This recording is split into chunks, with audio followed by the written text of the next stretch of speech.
Hello everyone, welcome back to my YouTube channel Life Sciences and I am your educator Supriya. तो guys आज types of evolution में हम पढ़ेंगे parallel evolution के बारे में।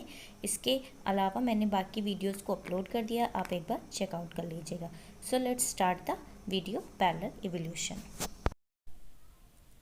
तो सबसे पहले हमने डाइवर्जेंट इवोल्यूशन पढ़ा था, कन्वर्जेंट इवोल्यूशन, को इवोल्यूशन। अब नेक्स्ट है पैरेलल इवोल्यूशन। पैरेलल से आप समझ सकते हैं पैरेलल यानी कि जो इक्वल है, साथ साथ में। Parallel evolution is the independent evolution of the similar traits starting from a similar ancestral.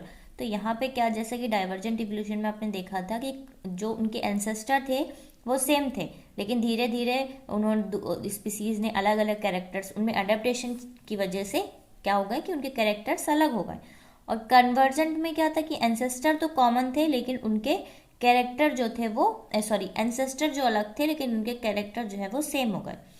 Parallel evolution एक इंडिपेंडेंट इवोल्यूशन है, यानी कि यहाँ पे जो भी चेंजेस हो रहे हैं स्पीसीज में वो एक दूसरे की वजह से नहीं हो रही, इंडिपेंडेंट अपने अपने तरीके से वो चेंजेस हो रहे हैं, अपने डिपेंडेंसी पे ऑफ सिमिलर ट्रेड्स, अलग सिमिलर ट्रेड्स के। जैसे parallel evolution is similar to convergent evolution in that similar adaptation arise in different species.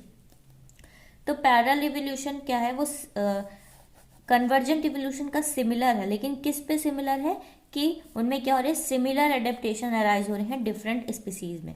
यानी कि दो अलग अलग स्पीसीज हैं लेकिन उनमें क्या हो रहे हैं, सिमिलर कैरेक्टर्स अराइज हो रहे हैं। And the main difference is that in parallel evolution the two species have a relatively recent common ancestor, लेकिन उनके पास क्या है, रीसेंट कॉमन एंसेस्टर है। तो पैरेलल इवोल्यूशन कहीं ना कहीं कन्वर्जेंट इवोल्यूशन और डाइवर्जेंट दोनों इवोल्यूशन में इवॉल्व हो रहे हैं। क्यों डाइवर्जेंट इवोल्यूशन, इसलिए क्योंकि डाइवर्जेंट इवोल्यूशन में भी कॉमन एंसेस्टर है, पैरेलल इवोल्यूशन में भी कॉमन एंसेस्टर है। कन्वर्जेंट इवोल्यूशन इसलिए क्योंकि कन्वर्जेंट इवोल्यूशन में बाद में क्या हो जाते हैं, दो स्पीसीज के सिमिलर ट्रेड्स हो जाते हैं, मतलब कैरेक्टरिस्टिक्स उनके सेम हो जाते हैं। और यहीं पैरेलल में भी कैरेक्टरिस्टिक्स सेम हो रहे हैं लेकिन वो इंडिपेंडेंट है एक दूसरे के। Two species sharing recent common ancestor that evolved similar specialization independently while living in a habitat, so they are following some evolutionary path।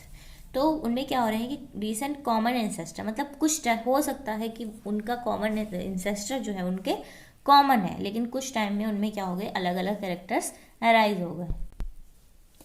To related species arises from a common ancestor and the two species that evolve in divergence in much the same way over time, probably in response to similar environmental selection pressure।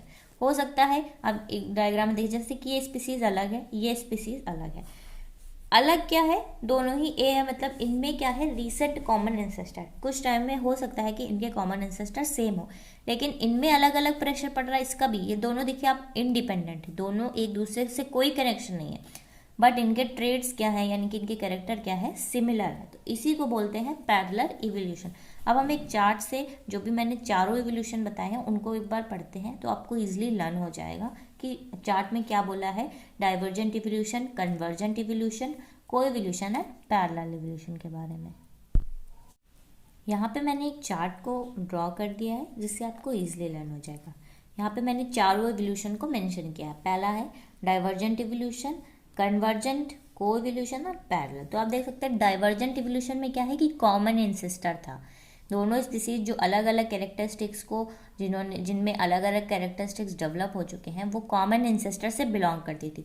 वही convergent evolution में no common ancestor, को evolution में भी कोई भी common ancestor नहीं है और पैरेलल इवोल्यूशन में कॉमन एंसेस्टर है। जैसे मैंने बताया कि पैरेलल इवोल्यूशन कहीं ना कहीं डाइवर्जेंट इवोल्यूशन से इसीलिए मैच करता है।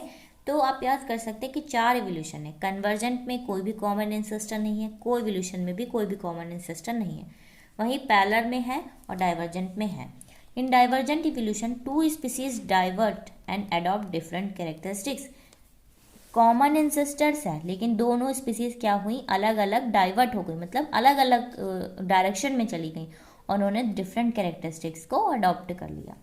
कन्वर्जेंट में two species having same characteristics, इनमें कोई भी कॉमन एंसेस्टर नहीं था लेकिन इनमें जो भी सिलेक्शन प्रेशर लगा वो सेम लगा, यानी कि उन्होंने, हो सकता है हैबिटाट हो या जो भी उनकी रिक्वायरमेंट्स हो, उनको सेम तरीके से अडॉप्ट किया, तो इनमें क्या हो गया, सेम कैरेक्टरिस्टिक्स।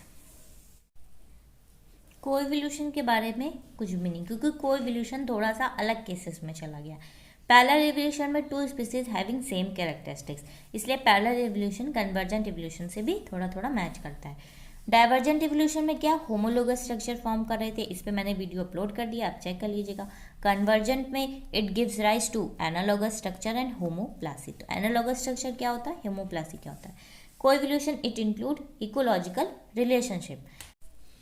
डाइवर्जेंट इवोल्यूशन में two species unable to interbreed, क्यों, क्योंकि उन्होंने डिफरेंट कैरेक्टरिस्टिक्स को अडॉप्ट कर लिया है तो वो इंटरब्रीड नहीं कर सकते। डाइवर्जेंट इवोल्यूशन का इंडस्ट्रियल मेलेनिज्म मैंने एग्जाम्पल बताया है। कन्वर्जेंट पे wings of bats and wings of birds बताया है, और कोएवोल्यूशन में कॉम्पिटेटिव स्पीसीज, प्रेडेटर पे, इन सब के बारे में मैंने बता दिया।